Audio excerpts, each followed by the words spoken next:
तुभ्यं नमः श्रीभुवनार्तिहराय नाथ। तुभ्यं नमः क्षितितलामलभूषणाय। तुभ्यं नमः श्रीजगतः परमेश्वराय। तुभ्यं नमो जिनभवोदविशोषणाय। विश्व के समस्त गुरुओं को वंदन कर आज का विषय,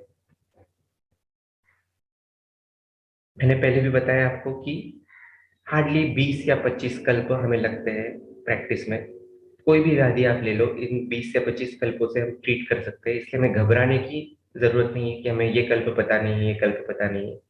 बस जो कल्प मैं ले रहा हूँ आपके, अर्थात जो वो मैंने गुरुओं से सीखे हैं और स्वयं के अध्ययन से ढूंढा है, कि इन 20 या 25 कल्पों के बाहर जाने की जरूरत अमूमन तौर पर पड़ती नहीं है। इसलिए आप इनको सही तरीके से समझने की कोशिश कीजिए और इसका डिटेल में अध्ययन करने की कोशिश कीजिए। ओके, 3 कल्प अब तक हमने देखे, सीतोपलादी चूर्ण, अभयारिष्ट, सुकुमार घृत। इनको एक ही कल्प को अलग अलग तरीके से, अलग अलग एंगल से मैंने आपको बताने की कोशिश की है। अगर आप ये एंगल समझ लो कि किस प्रकार से एक कल्प को अध्ययन किया जाना चाहिए, तो आप कौन से भी कल्प को डिकोड कर सकते हो, राइट। अगर कल मैं आपको बोलूं कि आपको पंचगव्य घृत को डिकोड करना है, तो जस्ट उसका रस वीर्य विपाक बड़े बड़े 10-15 पेजेस के नोट्स निकालकर उसका फायदा नहीं है। उसको, उस कल्प को उस अध्याय में क्यों लिया गया है, उस अधिकरण में क्यों लिया गया है, उन द्रव्यों का चयन क्यों किया गया है, कौन से अवस्था विशेष में उससे यूज किया जाना चाहिए, इस प्रकार का एनालिसिस जो है वो अ, उसके डायमेंशन समझने के लिए ये कल्प में ले रहा हूँ। आप फिर से एक बार सीतोपलादी चूर्ण सुनना, अभयारिष्ट सुनना, उसको किस प्रकार से खोजा है, किस प्रकार से उसका आकलन किया, ये समझने की कोशिश करना। तो प्रैक्टिस में हमारे क्या लगता है आपको, कौन सा व्याधि या कौन सा लक्षण लेकर लेकर रुग्ण ज्यादा आते हैं हमारे पास, खास करके आयुर्वेदिक वैद्यों के पास? कौन सा लक्षण या कौन सा व्याधि ज्यादातर लेकर लोग आते हैं? अच्छा, दीपिका मैम के पास भ्रमिष्ट लोग ज्यादा आते हैं। पेट साफ नहीं होना, नहीं, मल विबंध बोलो या मलावरोध बोलो, वेदना विबंध। निधि मैडम ने सही पकड़ा है, अम्ल पित्त, जिसके ऊपर मैं आज विवेचन करने जा रहा हूँ, राइट। तो आज हम अम्ल पित्त में जो एक खास कल्प यूज किया जाता है उसके ऊपर चर्चा करेंगे, है ना। और वो एक कल्प है भूनिम्बादी काढ़ा। आप में से बहुत लोग यूज करते होंगे, यूज करते हैं नहीं भूनिम्बादी काढ़ा?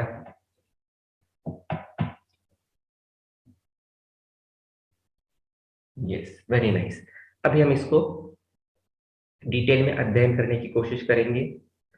आपको कोई रट्टा नहीं मारना है इस चीज में से, जैसे मैं बता रहा हूँ एग्जैक्टली वैसे करने की भी जरूरत नहीं है। मैं कुछ आपको डायमेंशन दूंगा, वो समझिए, बाकी कल्पों से और डायमेंशन लीजिए, और आपका कोई कल्प जो मैं आपको स्टडी के लिए दूंगा उसको उस तरीके से प्रेजेंट करने की कोशिश कीजिएगा। ओके, सबसे पहले किस प्रकार से देखा जाए, तो पहले भूनिम्बाती काढ़ा अधिकरण क्या है ये पहले देखना है, कहाँ पर आया हुआ है। तो योग रत्नाकर में आया है, अम्ल पित्त अधिकरण में। ओके, श्लोक क्या है, उसका कंटेंट क्या है? भूनिम्ब निम्ब त्रिफला पटोली वासामृता परपटक भृंग राजयी क्वाथो हरेत शोद्र युतो अम्ल पित्तम पित्त यथा बार वधु विलासः। इस प्रकार का श्लोक आया, एक बार योग रत्नाकर में देखिएगा डिटेल में, अगर आप चाहते हैं कि इसका एग्जैक्ट मीनिंग क्या है, स्पेशली पित्त यथा वार विधु विलासः इसका क्या मीनिंग होता है। सब चीजें मैं बताऊंगा नहीं क्योंकि फिर आप पढ़ेंगे नहीं। ओके, इसके कंटेंट्स क्या क्या है, तो भूनिम्ब, निम्ब, हरितकी, विवितकी, अमलकी, वासा, अमृता, परपट, भृंगराज, इतने कंटेंट इसके अंदर है। ओके, अभी कुछ सूत्र देता हूँ, रेफरेंस नोट करके रखिएगा और फिर से बाद में अध्ययन कीजिएगा।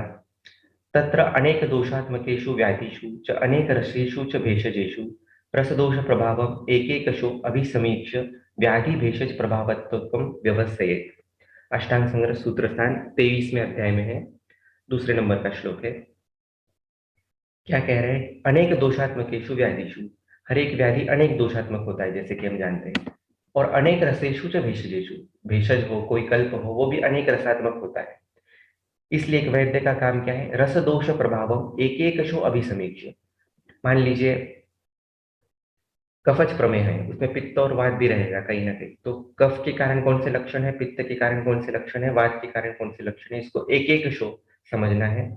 और रस दोष प्रभाव, रस के लक्षण मतलब मान लीजिए भूनिम्बाती काढ़ा है, तो उसमें कौन सा रस का डोमिनेंस है हर एक द्रव्य में, इसको जानकर मतलब एक कल्प में कौन से रस का डोमिनेंस है, एक व्याधि में कौन से दोष का डोमिनेंस है, उस रस के लक्षण क्या है, उस दोष के प्रबलता से लक्षण क्या है, इसको अभिसमीक्ष्य व्याधि भेषज प्रभावत्वम व्यवस्थित। व्याधि और भेषज का प्रभाव क्या हो सकता है, इस व्याधि का प्रभाव क्या होगा, इसके लक्षण क्या होंगे, और फिर जो द्रव्य का चयन आप करने जा रहे हैं उसका प्रभाव क्या होगा, इस पर हम चर्चा कर सकते हैं। यद्यपि तानि तानि एव द्रव्याणि इति द्रव्यसङ्करः कषायेषु तथापि न संज्ञाविरोधः एकस्यापि बहुकार्यनिवर्तनात्। अगेन उसी अध्याय में है, यद्यपि तानि तानि एव द्रव्याणि इति द्रव्यसङ्करः, बहुत द्रव्य एक ही कषाय में, अलग अलग कषाय में एक ही द्रव्य आता है, जैसे अमृता वयस्थापन में भी है, दाह प्रशमन में भी है, तृप्तिघ्न में भी है। तो ये क्या बोल रहे हैं कि कषायेषु तथापि न संज्ञा विरोधः, इसमें कोई संज्ञा विरोध नहीं है, क्योंकि जब वो वयस्थापन में अमृता जाएगी तो उस तरीके से काम करती है बाकी द्रव्य के कॉम्बिनेशन में, दाह प्रशमन में जाएगी तो बाकी द्रव्यों के कॉम्बिनेशन में वैसा कार्य करती है। इस प्रकार से वो संज्ञा विरोध नहीं है। एकस्यपि बहु कार्य निवर्तनात्, जैसे एक ही व्यक्ति पिता भी होता है, भाई भी होता है, पति भी होता है, उसी तरह से एक ही द्रव्य अलग अलग परिप्रेक्ष्य में, अलग अलग संदर्भों से, अलग अलग कॉम्बिनेशन की वजह से अलग अलग कार्य करता है। इसीलिए इन दोनों सूत्रों के आधार पर एक द्रव्य को, एक कल्प को समझने के लिए अब हम व्यपच्छेद से किम पांडित्यम परिच्छेद, एक एक द्रव्य को अलग अलग तरीके से देखेंगे इन द कॉन्टेक्स्ट ऑफ अम्लपित्त, क्योंकि अधिकरण अम्लपित्त है। जैसे पहला द्रव्य है भूनिम्ब, अभी भूनिम्ब के अनेक गुण होंगे, तो हमें क्या करना है, हमें अम्लपित्त के कॉन्टेक्स्ट में कौन कौन से गुण उपयुक्त होंगे उसको देखना है ज्यादा करके। तो वैसे मैं कुछ आपको बताऊंगा, कुछ आप खोज भी सकते हैं। भूनिम्ब तृष्णा निग्रहण, मैं पहले इनके गुणों को बता दूंगा, फिर इसको अम्ल पित्त में किस प्रकार से हम सोच सकते हैं ये एक बार देखेंगे। ये 9 द्रव्य देखने के बाद आपको एज अ होल कल्पना आ जाएगी कि इन द्रव्यों का गामित्व अम्ल पित्त की ओर किस प्रकार से जाता है या किस प्रकार से हो सकता है। Okay, ready, type in the chat box.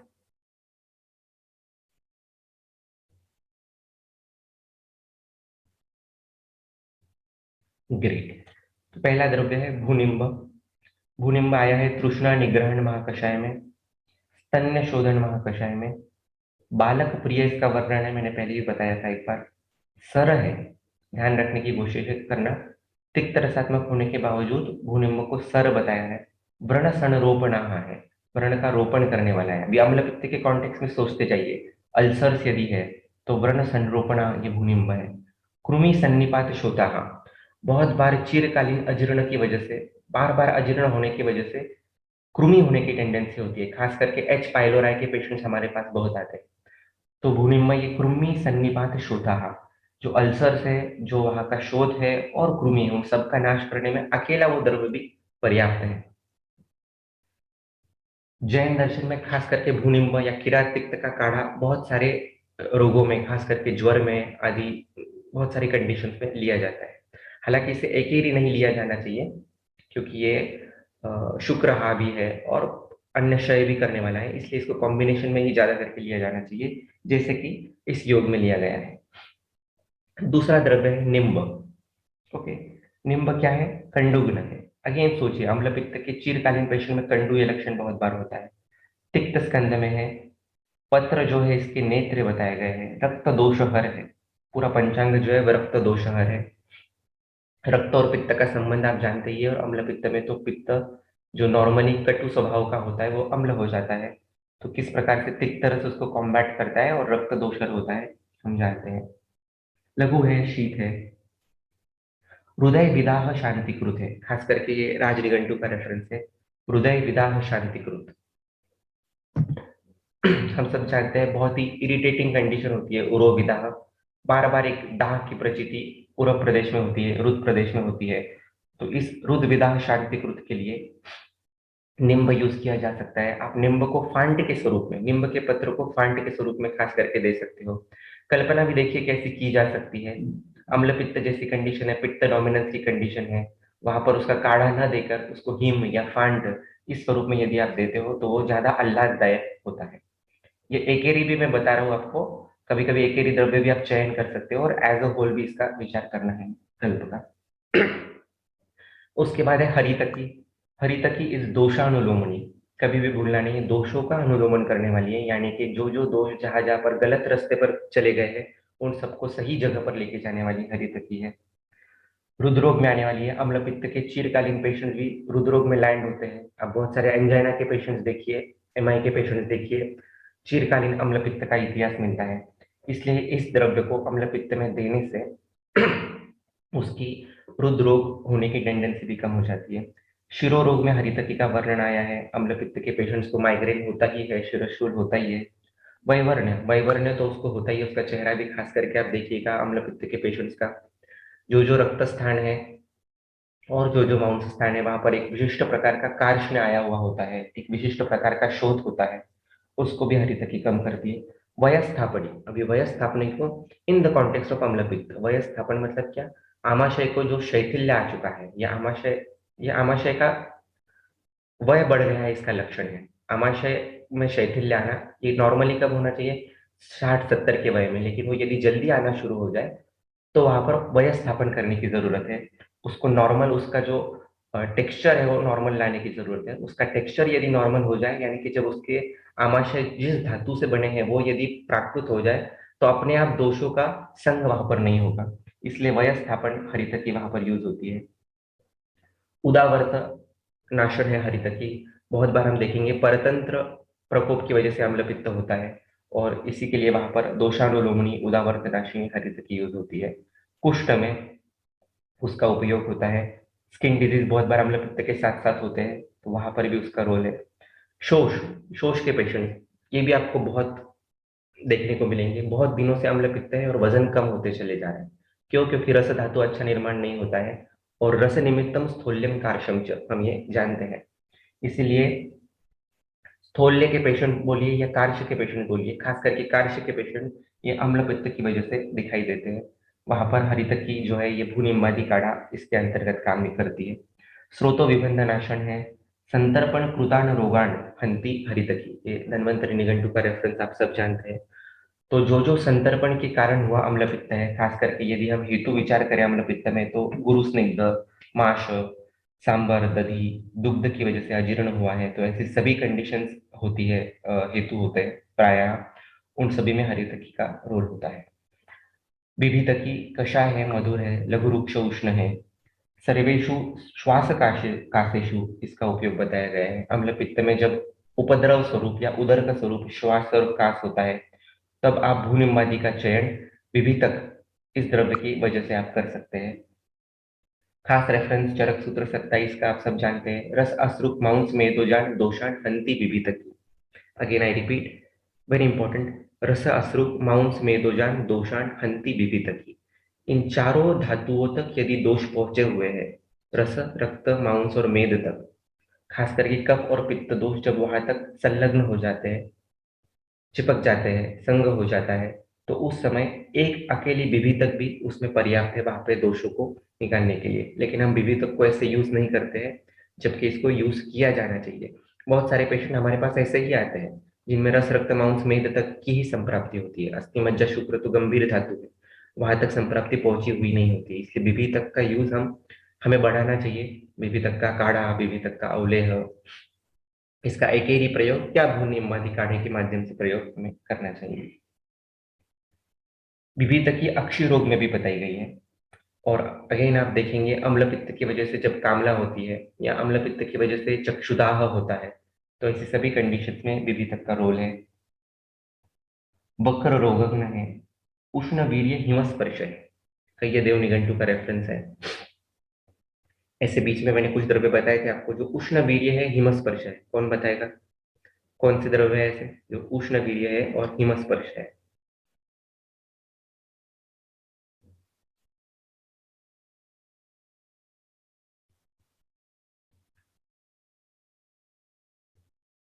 याद नहीं आ रहा है? एक तो अम्ल रस की है ना, अम्ल रस की डायरेक्टली उष्णवीर्य हिमस्पर्श बताया है।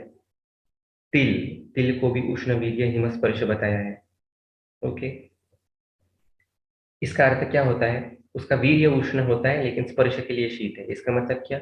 शरीर के अंदर जाने के बाद वो शरीर को आह्लाददायक है, शीत स्पर्श को होने के कारण। शरीर के अंदर गया मतलब स्पर्श हुआ ना, सप्त त्वचा को, शरीर के अंदर के श्लेष्मधरा कला को उसका स्पर्श हुआ, तो वो आह्लाददायक होगी, लेकिन उष्ण वीर्य के कारण वहां के साम पित्त का पाचन करेगी। इस प्रकार का भी उसमें अर्थ लगाया जा सकता है।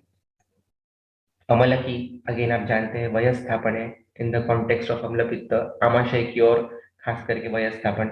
रक्त पित्त प्रशमन है, रक्त पित्त प्रशमनम परम, यानी कि रक्त पित्त की ओर गई हुई जब संप्राप्ति है। रक्त पित्त के यदि आप पूर्व रूप देखो तो बहुत सारे अम्ल पित्त से मैच करते हैं, वहां पर भी अमल की काम करती है। वृक्ष है, भूनिम्बाती काढ़ा के बहुत सारे द्रव्य तिक्त रसात्मक है, उसको बैलेंस करने के लिए अमल की जैसे वृक्ष द्रव्य का उपयोग किया है, रसायन द्रव्य का उपयोग किया है। कंठ है, उरो विदाह कंठ विदाह, कॉमन कंप्लेन है अम्ल की, कॉमन कंप्लेन है अम्ल पित्त की, वहां पर अमल की यूज होती है। रुद्र है, केश है, शोफग्न है। अगेन केश अम्ल पित्त के पेशेंट में खलित्य बहुत बार देखा जाता है, वहां पर केश अम्ल का प्रयोग होता है। भूनिम्बाती का यदि आप पूरा कॉम्बिनेशन देखो तो ये प्रायः विपाक से कार्य नहीं करता है। उसका तिक्त रस है और कटु विपाक है। पूरे द्रव्य यदि आप देखो और उसका एवरेज निकालो तो तिक्त रसात्मक द्रव्य आपको ज्यादा मिलेंगे और कटु विपाक आपको ज्यादा मिलेंगे। लेकिन उसका यदि प्रभाव देखो आप, तो ये जो भूनिम्बाती काढ़ा है ये प्रायः रस से कार्य करता है, विपाक से कार्य नहीं करता है। ये मैंने अध्ययन से समझा है, ये कहीं पर दिया हुआ नहीं है। ऐसा आप भी सोच कर देखना। बहुत बार हमें पता नहीं चलता है कि ये द्रव्य रस से कार्य करता है, विपाक से या वीर्य से या प्रभाव से। तो भूनिम्बादी प्रायः रस से काम करता है, विपाक वीर्य प्रभाव से भी करता होगा, लेकिन ज्यादा करके उसका कार्य रस से ही होता है। पटोल, पटोल पत्र विशेषात पित्त घ्न बताए गए हैं, तृप्ति घ्न है। तृप्तीय लक्षण भी दिखता है अम्ल पित्त के पेशेंट में, थोड़ा भी खाया तो पेट भर जाता है। यानी कि अग्निमांद्य का द्योतक है, अग्नि उसका अच्छा नहीं है, रस धातु अच्छा नहीं है, इसकी वजह से ऐसा हो रहा है। या कफज अम्ल पित्त, कफानुबंध अम्ल पित्त है, क्योंकि तृप्ति एक कफ का नानात्मक विकार भी बताया गया है, तो वहां पर भी तृप्तिग्न पटोल का यूज होता है। तृष्णा निग्रहण, दो तीन द्रव्य हमने देखे जो तृष्णा निग्रहण आए हैं। अम्ल पित्त में तृष्णा बहुत बार होती है, लेकिन ये आमज तृष्णा होती है या झूठी तृष्णा होती है। उस विदाह को कम करने के लिए पानी पीने की इच्छा होती है, लेकिन वो पानी पीने की वजह से फिर से विकृत कफ की निर्मित होती है। इसलिए हमें तृष्णा निग्रहण द्रव्यों की भी आवश्यकता है जो विकृत तृष्णा को मिटाए और साथ साथ पाचन का भी काम करें। तृष्णा निग्रहण के सभी द्रव्य वैसे हैं। पटोल अगेन रुद्र है, वर्ण है, वृक्ष है, जैसे मैंने पहले बताया वैसा ही इसका अन्वय लगाते चले जाइए किस प्रकार से अम्ल पित्त में यूज होगा या उसके कॉम्प्लिकेशंस में यूज होगा। वासा है अभी अगला द्रव्य भूनिम्बादी का। तिक्त कषाय, कटु विपाकी है, लघु वृक्ष शीत है। वासा को भीषक माता कहा गया है, यानी हम सभी की माता। जहां पर कोई लॉजिक नहीं सूझता है वहां पर आप वासा यूज कर सकते हो। रस रक्तगामी बहुत ही सुंदर द्रव्य है, सिर्फ वातल होना ये उसका दोष है, इसलिए वासा घृत बहुत बार प्रयोग किया जाता है। रुद्र है, स्वर्य है। वृषो अस्र पित्ते, ये बताया ही गया है, अग्र है रक्त पित्त में। रक्त पित्त का जब भी मैं जिक्र कर रहा हूं तो उसका संदर्भ अम्ल पित्त से लेना है, क्योंकि रक्त पित्त के पूर्व रूप के लक्षण ये अम्ल पित्त सदृश दिखाई देते हैं। कासग्न तो है ही, जैसे आप पासा को जानते हैं। क्षयापहा है, फिर से क्षय की कंडीशन, शोष की कंडीशन जब भी अम्ल पित्त में दिखती है तब वहां पर वासा का, खास करके वासा घृत का प्रयोग किया जाना चाहिए, क्योंकि एकारितिक तरस का प्रयोग करने से शोष की संप्राप्ति में वो उतना कारागर सिद्ध नहीं होगी। ज्वर छर्दी कुष्ठ प्रमेह, ये वासा खास करके उसके ऊपर कार्य करता है। तो जहां पर भी छर्दी है, वासा छर्दी कर भी सकता है और छर्दी को मिटा भी सकता है, यह आपकी युक्ति के ऊपर निर्भर करता है। वासा को आप फांड के स्वरूप में दे रहे हो, चूर्ण के स्वरूप में दे रहे हो, कितनी मात्रा में दे रहे हो, भोजन के पश्चात दे रहे हो, पूर्व दे रहे हो, उसके हिसाब से उसका वो कार्य दिखेगा। नेक्स्ट इज अमृता, ये वयस्थापन है, दाह प्रशमन, तृप्तिघ्न, तृष्णा निग्रहण, सभी के सभी उसके लक्षण देखिए, कर्म देखिए, ये अम्ल पित्त की ओर जाने वाले हैं। स्तन्य शोधन है, एक बार मैंने बताया था कि स्तन्य is the last end product in the body, इसलिए रस का विशुद्धतम कोई फॉर्म है तो वो स्तन्य है। तो कोई द्रव्य यदि स्तन्य को शोधन करता है तो अपने आप वो रस को भी उत्तम बनाता होगा, वैसे द्रव्य अमृता है। तिक्त कटु रसात्मक है, मधुर है, उष्ण है, लघु है, स्निग्ध है। बाकी फिर आप उसका आग्रह भी देख सकते हैं, सांग्राहिक, वातहर, दीपनीय, श्लेष्म, शोणित, विबंध, प्रशमन। अगेन चक्षुष्य है, बहुत सारे द्रव्य आप देख रहे हो यहाँ पर चक्षुष्य आ रहे हैं। तो अम्ल पित्त का और चक्षु का क्या संबंध है ये भी आपको ढूंढना है, क्यों चक्षुष्य द्रव्य यहाँ पर ज्यादा लिए गए हैं। भ्रमहारी है, अमृता इस भ्रमहारी, भ्रम के भी द्रव्य हमने देखे हैं, एक दो द्रव्य में भ्रमहारी शब्द आया है। वलित पलित नाशिनी, अगेन खालित्य के भी बहुत सारे फलश्रुति में आया है। तो अम्ल पित्त की वजह से बहुत बार खालित्य पालित्य ये संप्राप्ति दिखाई देती है, वहां पर भी अमृता जैसा द्रव्य कार्य करता है। विषग्नि है, जो जो आम विष तैयार होता है गलत खाने पीने की वजह से, उसका नाश करने वाली अमृता है। परपट अगला द्रव्य है, बहुत ही सिंपल द्रव्य है लेकिन बहुत सुंदर कहा है चक्रपाणि दत्त ने उसके बारे में। एक परपटा पित्त ज्वर विनाशन, केवल एक परपट भी पित्त ज्वर नाशन में श्रेष्ठ है। इसका मतलब पित्तज कोई भी कंडीशन यदि होती है, खास करके रस धातु से संलग्न, क्योंकि ज्वर में रस धातु और पित्त बिगड़ा हुआ है, और अम्ल पित्त में भी जब क्लासिकल पित्तज अम्ल पित्त है तो रस धातु और पित्त बिगड़ा हुआ है। वैसी कंडीशन में आप सिर्फ परपट का हिम भी दे सकते हैं या भूनिम्बादी काढ़ा के माध्यम से उसे यूज कर सकते हैं। ग्लानि मद भ्रम विनाशन, ग्लानि अम्ल पित्त के पेशेंट में दिखती है, बहुत बार थकान रहती है, कारण स्पष्ट है, रस धातु अच्छा नहीं बन रहा है, तो ग्लानि का नाश करने वाला परपट है। भ्रम का नाशन करने वाला है, दाहनुत उसे बताया गया है। एक बहुत ही विलक्षण द्रव्य यहाँ पर लिया गया है, वो है भृंगराज। भृंगराज कटु रसात्मक द्रव्य है, बाकी कोई भी द्रव्य कटु रसात्मक यहाँ पर लिया गया नहीं है। खास करके कटु रस अनुरस के स्वरूप में है, लेकिन भृंगराज स्पेसिफिकली कटु रस, तिक्त उसका अनुरस है, लेकिन कटु रसात्मक वो विशेष है, उसको यहाँ पर लिया गया है। क्यों लिया गया है आपको सोचना है। रुक्ष उष्ण है भृंगराज, कटु विपाकी है, लघु है, देव प्रिय उसे कहा जाता है, वंदनीय कहा जाता है। अगेन इसकी फलश्रुति देखो तो चक्षुष्य है, केश रंजन है। अगेन चक्षु और केश और अम्लपित्त, इन तीनों का ट्रायंगल आपको समझना है, क्योंकि इन 9 द्रव्यों में से बहुत सारे द्रव्यों का गामित्व वैसा है जो मैंने निघंटु से ढूंढा है। अक्षिरोगजित, अगेन ये खास करके भृंगराज के बारे में आया है शोडन निघंटु में।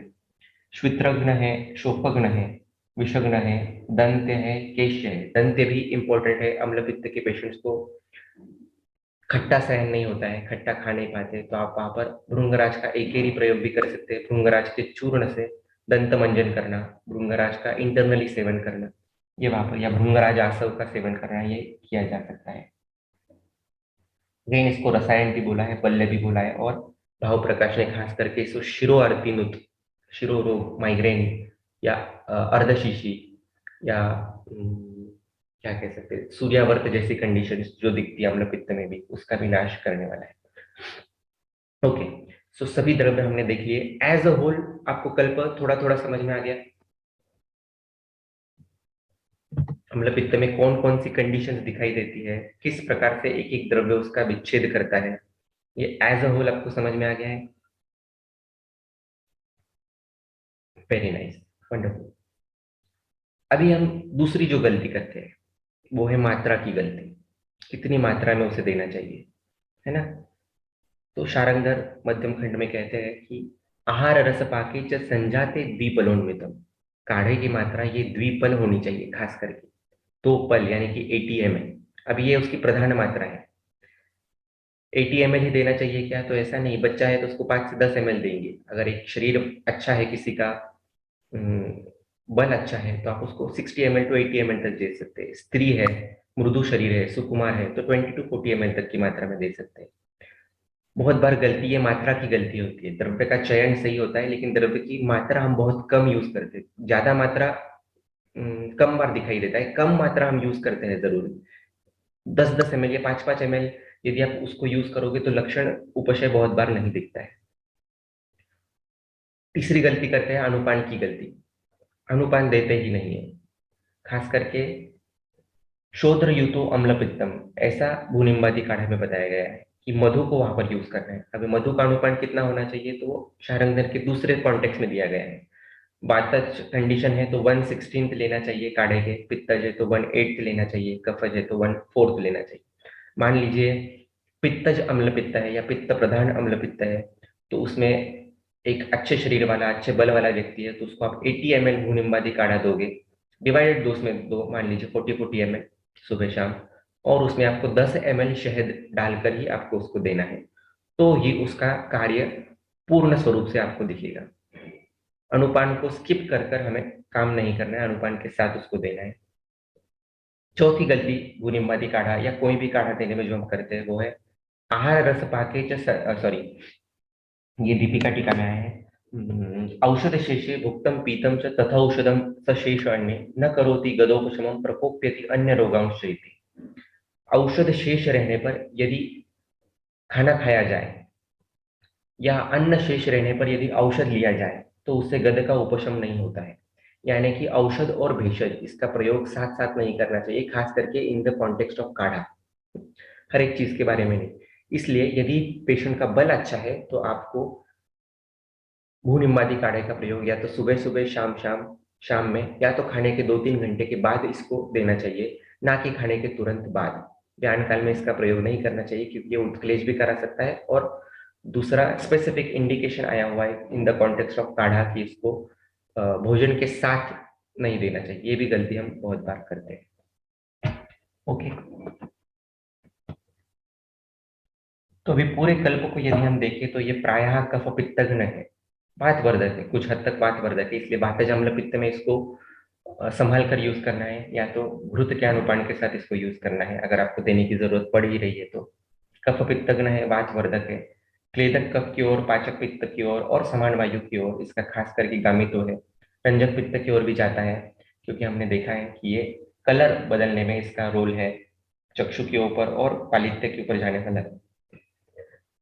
धातु के ऊपर इसके कार्य 10 में से 8 द्रव्य तिक्त रसात्मक है, सभी द्रव्य मैक्सिमम ज्वरहर है, इसीलिए ये रस धातु पाचक है तिक्त रसात्मक होने की वजह से।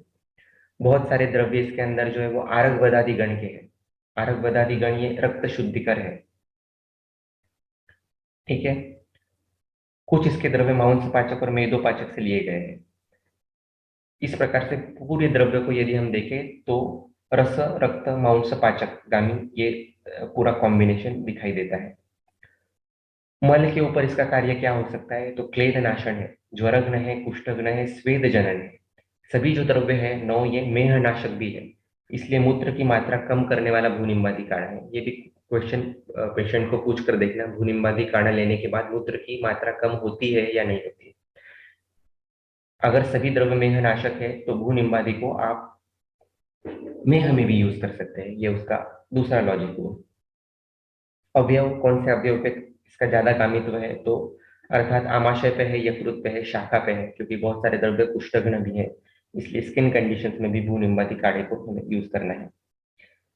संप्राप्ति भंग, खास करके शरद ऋतु के कॉन्टेक्स्ट में पाचक पित्त की द्रवता उष्णता कम करेगा, क्लेदक कफ की स्निग्धता कम करेगा, साम पित्त का पाचन करेगा तिक्त रस होने की वजह से, अग्निवर्धन करेगा, द्रवता शोषण करेगा, रस रक्तगामी होने की वजह से शाखागत उष्ण और तीक्ष्ण गुण को कम करेगा। अब इसकी विकल्प संप्राप्ति को समझेंगे थोड़ा सा। छर्दीगण है, छर्दी में इसको यूज करना है लेकिन वेग अवस्था में यूज नहीं करना है, ये बहुत ध्यान रखने की बात है। बहुत बार हम पेशेंट्स को, अम्ल पित्त के पेशेंट्स को भूनिम्बादी काढ़ा जब उसको छर्दी होते रहती है उस अवस्था में दे देते हैं, तो उसको उस अवस्था में भूनिम्बादी काढ़ा नहीं देना है। उस अवस्था में आप उसको कुछ दूसरा कल्प दे सकते हैं, जैसे लाजा दे सकते हैं या लघु सूत शिखर जैसा द्रव्य दे सकते हैं, सूत शिखर दे सकते हैं। लेकिन ये द्रव प्रधान कल्पना होने के कारण इसको जब उत्क्लेश है वैसी छर्दी की कंडीशन में न होकर अवेग अवस्था में, जब उसको छर्दी नहीं हो रही है वैसी जब उसकी स्थिति होती है, अवस्था होती है, उस कंडीशन में इसको देना है। जहां जहां पर विदाह है, शिरशूल है, उधर गौरव है, मुख माधुर्य है, अरुचि है, वह सभी कंडीशंस में हम भूनिम्बादी काढ़े को आपको देना ही देना है। कंडू में देना है, आलस्य में देना देना है, कामला उत्तर देना है, कामला के बाद भी बहुत बार अम्ल पित्त दिखाई देता है, वहां पर उसको देना है। हेतु के विचार में जहां जहां पर गुरु स्निग्ध हेतु है, माश जैसे द्रव्य है, मैंने पहले भी बताया, दधि है, दुग्ध है, सांबर जैसे द्रव्य है, ऐसे सभी द्रव्य जो रक्त प्रदूषक है, कफ पित्त वर्धक है, वहां सभी में भूनिम्बादी काढ़ा कार्य करता है। सुंदर रेफरेंस है, एक काश्यप का खिलस्तान का, एक बार जरूर देखिएगा। अविशुष्के यथा क्षीरम प्रक्षिप्तम दधि भाजने क्षिप्रम एव अम्लतामेति कूर्चि भावम च गच्छति रसधातु तथा गमले भुक्तम मुक्तम विधय्यते। इसका एक बार हमने जिक्र किया था, मीनिंग नहीं बताऊंगा क्योंकि आप उसको पढ़ो, काश्यप खिलस्तान 16वां अध्याय, सिंपल है उसका मीनिंग, कोई डिफिकल्ट नहीं है। इन द कॉन्टेक्स्ट ऑफ अम्ल पित्त उसका मीनिंग क्या हो सकता है, ये आपको सोचना है।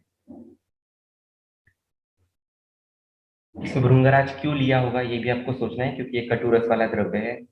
ओके, तो साम पित्त के पाचन के लिए तिक्त रस जरूरी है। भूनिम्बादी काढ़ा का जो तिक्त रस है वो, उसके गुण जो है वो रुक्ष लघु जो गुण है, भूनिम्बादी काढ़ा के प्रायः गुण लघु और रुक्ष है। ये आकाश और वायु महाभूत के माध्यम से कार्य करते हैं, तेज महाभूत के माध्यम से कार्य नहीं करते। तेज महाभूत में भी लघु और रुक्ष गुण है, लेकिन भूनिम्बादी का यदि आप एनालिसिस करो तो इसके अंतर्गत जो लघु रुक्ष गुण है ये आकाश और वायु के माध्यम से कार्य करते हैं। यानी कि जहां जहां पर शरीर में आकाश और वायु की निर्मिति करना आवश्यक है या पृथ्वी जल तेज को कम करने की आवश्यकता है, वहां पर भूनिम्बादी काढ़ा यूज होगा। लेकिन भृंगराज को एक द्रव्य जो थोड़ा सा कटु रसात्मक दिया है, क्योंकि आपको साम रस का पाचन करने के लिए, साम पित्त का पाचन करने के लिए थोड़ी सी तीक्ष्णता एक्स्ट्रा चाहिए, थोड़ा सा उसका भेदन एक्स्ट्रा होना चाहिए, और इसलिए वहां पर भृंगराज जैसे द्रव्य का चयन किया गया है। अन्यथा सभी तिक्त रस की वहां पर काफी होते हैं। और दूसरा, क्षार पित्त का उदीरण करना भी बहुत बार जरूरी होता है अम्ल पित्त में। यदि आप कटु रसात्मक या क्षार पित्त का उदीरण करते हैं, जो बचा हुआ जो अम्ल रस है उसको क्षारोही याति माधुर्यम, इस प्रकार से कॉम्बिनेशन से मधुरता निर्माण होकर फिर बाकी के द्रव्यों की वजह से उसका दाह प्रशमन, वातानुलोमन, दोषानुलोमन आदि आदि लक्षण होना शुरू हो जाता है। इसलिए वेरी ब्यूटीफुली भृंगराज को वहां पर प्लेस किया गया है। Okay, is it fine? पूरी तरीके से जिस्ट समझ में आ गया? द्रव्य का अध्ययन किस प्रकार से किया गया है, द्रव्य को एक एक शाह कैसे देखा है, एज अ ग्रुप उसे कैसे समझा है, और अवस्था अनुरूप उसे कैसे समझने की कोशिश की है। ओके, अभी एक बार जब आप खुद से पढ़ोगे तो आपको और सुंदरता से समझ में आएगा। यदि आपने नोट्स निकाले नहीं तो नोट्स जरूर निकालिएगा और आपके पेशेंट्स में यूज करना शुरू कीजिएगा, और मुझे फीडबैक दीजिएगा प्लस और माइनस, कि कैसा लगता है आपको इसको देखने के बाद, इसको समझने के बाद। Okay, Dear friend, Charak Clarity Ocean. What it is all about. First, let us look at the meaning of the word Charak, which you have never been learnt or taught by anybody up till now, I suppose. Charaka. There is Ekakshar Shabdakosh in Sanskrit, where every word, every vowel has its own meaning. That is the beauty of Ayurveda and Sanskrit. So, Cha means Charitrya, Ra means Ramanate, Ananda, Ka means Jnana. So, Cha, Ra, Ka literally means Gyan, Charitra, Anand. In the words of Bhagavad Gita, it means Gyan Yoga, Bhakti Yoga, and Karma Yoga. So, Charak for me is not a man, he's not a person, he's not a Rushi, neither he is an institution. Charak is everyone. If you do your work sincerely, your Charitriya Cha is on. If you are loving what you do, your Ra Ramante is on. If you are continuously pursuing for knowledge, your Ka, that is Jnana, is on. And the blend of these three is Charak. Now, how to achieve Charak, rather, how to become Charak, is the mission of Charak Clarity Ocean. Charak Bhagwan Charak says that Mandanam Vyavaharaya Budhanam Buddhi Vruddhaya. This Sahita is for Vyavahar, practical utility of yours in day to day life and for your practice clinic. But for Buddhiman people, if we consider ourselves Buddhiman, then it is going to open altogether new dimensions of learning. So that is what Charak is all about. He also says that Vimala Vipula Buddhim Akuli Kuryuhu Kim Punaralpa Buddhe. Many genius people cannot understand me. So how you lay man can understand me? That is what Charak says. If this is the scenario, then there should be a blend of Gyan Yoga, Bhakti Yoga and Karma Yoga in our day-to-day routine so that we can understand the Charaka Samhita. So how that can be achieved? That can be achieved by a protocol which we have developed called as Charak Clarity Ocean. Here we wake up at 5 a.m. You might have read the book 5 a.m. Club by Robin Sharma. Just by waking up at Brahme Muhurta, for 1 year, it creates amazing changes in your life. So there is this entire protocol is there. 5 a.m waking up, then accountability group is there where you have to write siddha siddhi mamadi santu, that is, may I be successful in every event that occurs in my life or that I do throughout the day, like this. And we practice the things which are promised by Charak Sahita, that if you practice those things, then that you will be healthy. The things such as Abhyanga, Nasya, Udvartan. Then there certain methods are there from modern psychology, like introspection method, gibberish method, and many such things which we do or collectively. It is said that Vaidya Samuho Bal Karanam, Vaidya Samuho Nissamshay Karanam cha. If we do certain things collectively, then a Samuhik Urja is created, and we have tried to manifest or replicate this Samuhik Urja also with the help of Atur Raksha Stotra, which is a great Lok Purush Siddhanta given in Sushruta Sahita Sutrasthan 5th Adhyay. Krutyanam Pratighatartham Tata Rakshobhayasya, like this its starting is there. So in all, what we are doing is basically we are trying to build an entire personality of a Vaidya. There are 16 dimensions of intellect: Buddhi, Chitta, Ahankar, Sattva. All these have four dimensions in them, and in all 16 dimensions of intellect are there. Just having smruti, just having good medha is not intelligence. That is what which we have been taught in the schools.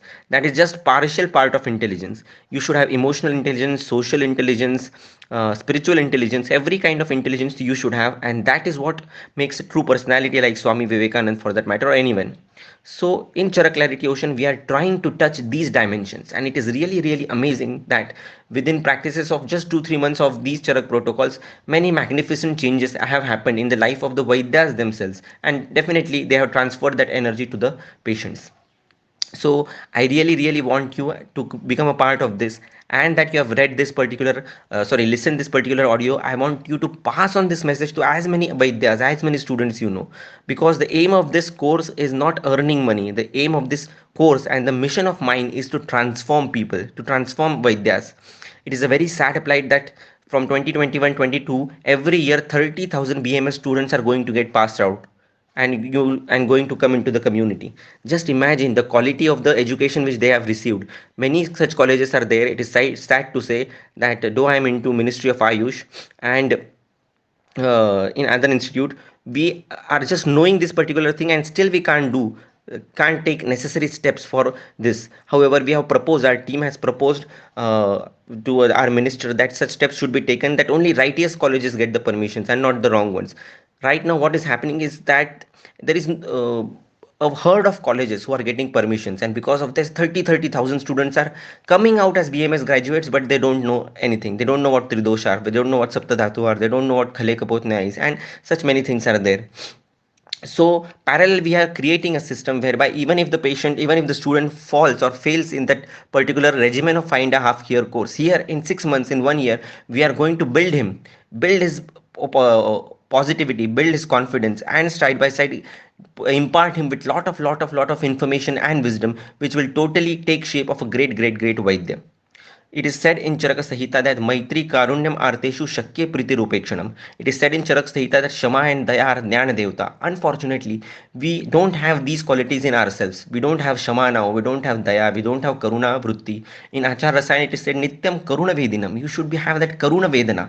A Vedana that my patient should heal within minutes. A Vedana that my patient should heal just by my feel. Such type of Vedana should be there. And we want to create such Vaidyas, which will be a totally different concept, a concept which will transform the way of healing that is happening today. In allopathy, there is only treating of symptoms, or it is management. I always call as allopathy as a management system. आप कुछ ठीक करने गए हो, मान लीजिए आपकी scooter बिगड़ी हुई है, उसको थोड़ा सा ठीक कर देंगे, उसका साइलेंसर वगैरह, और ब्रेक खराब हो जाएगा, फिर अब ब्रेक को ठीक कर देंगे, क्लच प्लेट खराब हो जाएगी. इस प्रकार की मैनेजमेंट सिस्टम एलोपैथी में है. Where as Ayurveda, it is a healing system. It heals you in and out.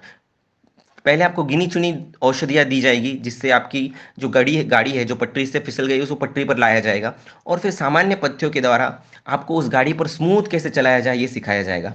और जब आप वास्तव में 16 डायमेंशंस ऑफ इंटेलिजेंस को छूते हो, तो आपकी गाड़ी जो है वो उड़ने लगती है. It takes a flight, and that is the beauty. ये जब हम विमान स्थान, निदान स्थान सीखते जाएंगे, तो हमें समझ में आएगा कि ना ही हम चरक को सीख रहे हैं, चरक बन भी रहे हैं, ना ही हम चरक बन रहे हैं, दूसरों को भी चरक बना रहे हैं.